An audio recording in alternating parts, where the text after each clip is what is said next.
Nah, sekarang kita akan masuk ke submateri yang terakhir, yaitu cara menghindari 10 kesalahan terbesar dalam pemodelan proses.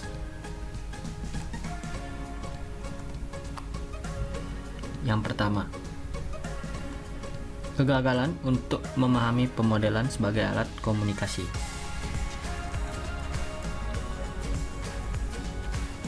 Eksternalisasi pengetahuan hanya bernilai bagi organisasi jika ada transfer pengetahuan yang efektif dari sumber ke pengguna. Ini adalah gambar dari inti proses suatu komunikasi. Nah, berikut ini adalah teori-teori komunikasi yang diterapkan pada proses pemodelan.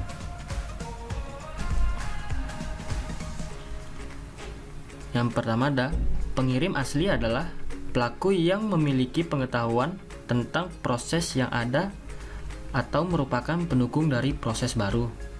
Penerima adalah penampil yang akan melaksanakan proses revisi atau baru. Kemudian pengetahuan adalah pesan yang akan ditransfer. Hanya akan ada komunikasi yang berhasil jika ada pemahaman yang komprehensif tentang pengetahuan dan penyampaian pengetahuan yang efektif kepada penerima atau pemain.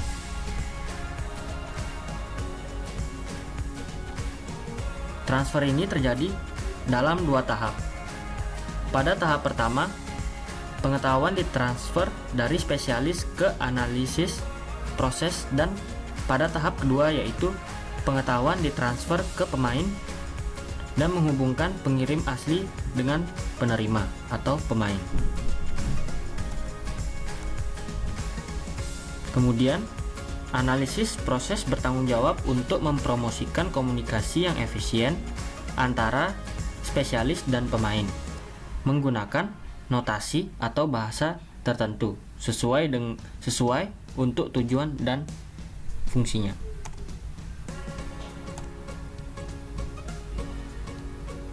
Kemudian, penting untuk membangun bahasa komunikasi dan kosakata yang umum untuk spesialis, pemain, dan orang lain yang terlibat dalam suatu proses. Bahasa umum ini adalah elemen yang paling penting jika komunikasi ingin berhasil.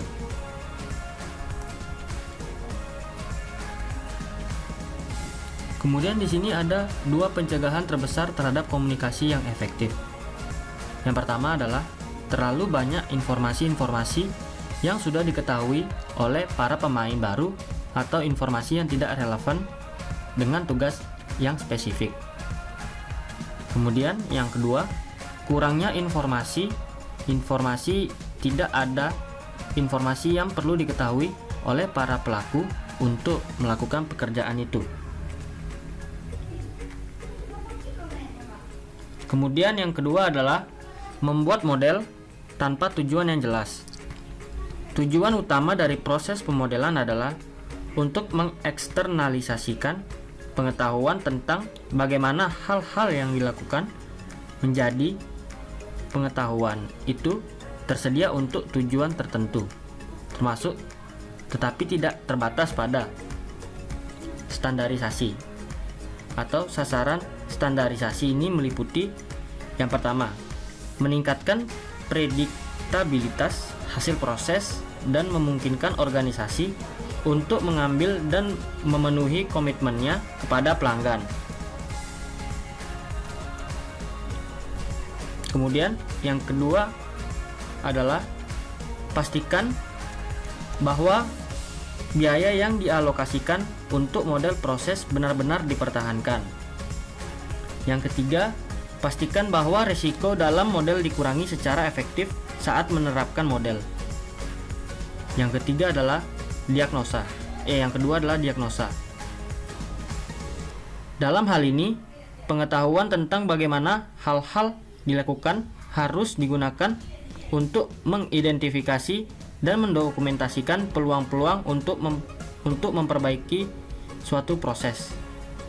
Tapi ini tidak berarti bahwa semua peluang untuk memperbaiki dapat dicapai dengan segera. Ini hanya menyatakan atau mengidentifikasi dan mendokumentasikan suatu peluang. Kemudian ada perbaikan. Di dalam hal ini, versi baru dari proses akan dihasilkan yang meningkatkan tingkat kinerja proses dan masalah yang berhubungan dengan kinerja proses yang diharapkan harus dihilangkan. Nah, kemudian inisiatif lain yang terkait dengan proses. Yang pertama adalah biaya berbasis aktivitas. Identifikasi risiko dan mitigasi atau identifikasi masalah keamanan dalam kasus ini perlu untuk memastikan standarisasi pemodelan. Dan fungsinya untuk menghindari berurusan dengan biaya teoritis, risiko, kontrol, dan solusi keamanan. Kemudian yang kedua adalah pengembangan sistem. Dalam hal ini, pemodelan proses melalui alurannya, prosedur, dan aturan bisnis menjadi input utama untuk pemrograman sistem yang akan mendukung atau mengotomatiskan proses dan berfungsi sebagai dasar untuk pekerjaan yang diperlukan.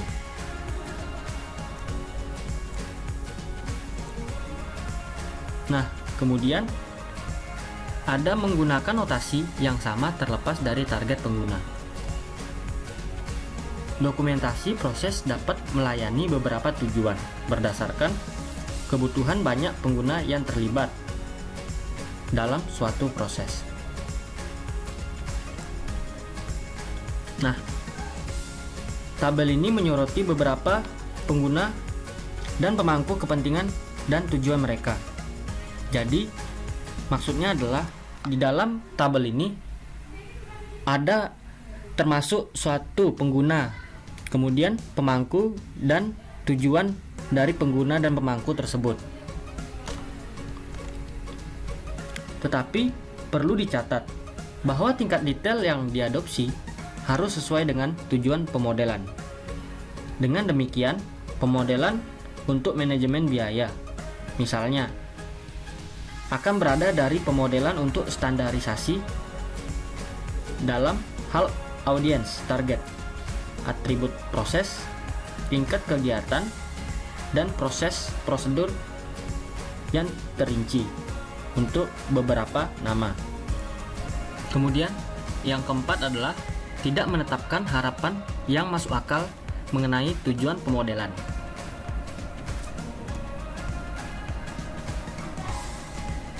Pemodelan proses sebagai tujuan itu sendiri tidak akan menghasilkan manfaat yang terukur bagi suatu organisasi.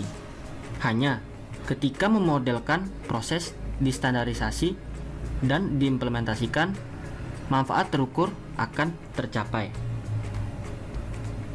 Banyak perusahaan yang telah berinvestasi dalam pemodelan proses saat ini dan mengharapkan sebagai hasilnya peningkatan kerja yang tidak akan datang. Harus dibuat jelas apa yang diharapkan dari masing-masing dari beberapa inisiatif. Kemudian yang kelima adalah pemodelan tanpa konteks yang jelas untuk proses komunikasi. Pemodelan proses membutuhkan definisi dalam 3 fase. Setiap fase membangun konteks komunikasi untuk tahap selanjutnya. Nah, fase-fase itu terdiri dari yang pertama, identifikasi. Tingkat ini mendefinisikan nama proses sebagai make widget. Kemudian, karakterisasi. Tingkat ini menggambarkan apa yang dilakukan proses dan memberikan konteks untuk proses dengan menjelaskan mengapa proses itu ada, yang dimana proses dimulai dan berakhir, dan apa-apa saja langkah-langkah utama dari suatu proses tersebut. Kemudian, deskripsi. Tingkatan ini menentukan bagaimana hal-hal yang dilakukan itu adalah pengetahuan, proses, eksplisit dan termasuk praktik yang digunakan untuk mencapai pengulangan dan standarisasi implementasi. Nah, kemudian yang keenam adalah tidak mengidentifikasikan dan mengatur bagian-bagian proses sebelum pemodelan mereka. Strategi deskripsi proses harus mempertimbangkan persyaratan komunikasi baik untuk pemodel dan pengguna serta kompleksitas proses. Kegagalan untuk menguraikan model dengan cara ini akan menghasilkan model yang sangat besar dan tidak dapat dipahami, membuat banyak pengguna bingung dan tidak dapat memahami model. Kemudian yang ketujuh adalah tidak menetapkan tingkat detail yang sesuai untuk tujuan model. Seperti yang dinyatakan sebelumnya, tujuan dari proses pemodelan adalah untuk mentransfer kemampuan untuk melakukan suatu proses dari beberapa pelaku proses. Nah, gambar ini adalah menjelaskan yaitu tidak perlunya untuk menggambarkan pengetahuan teknis yang diperlukan pada bagian pemain karena peran fungsional mereka mengharuskan mereka untuk memiliki pengetahuan itu. Kemudian yang ke-8, tidak mengevaluasi dengan benar kapasitas transmisi pengetahuan dari model yang dikembangkan. Setelah dimodelkan, proses dikirim ke sumber informasi spesialis proses untuk divalidasi. Karena spesialis sudah memiliki pengetahuan yang diperlukan untuk mengisi kekosongan ini. Ia jarang mengidentifikasi kurangnya informasi di dalam dokumentasi. Kelebihan informasi ditoleransi karena spesialis memiliki pengetahuan sebelumnya tentang segala sesuatu yang didokumentasikan. Kemudian yang ke-9 adalah penerimaan model yang membingungkan dengan adopsi model atau dokumentasi proses yang membingungkan dengan penetapan proses standar. Banyak inisiatif pemodelan proses berakhir pada portal proses tanpa memberikan pelatihan serta dukungan yang diperlukan untuk memungkinkan para pelaku untuk melaksanakan suatu proses.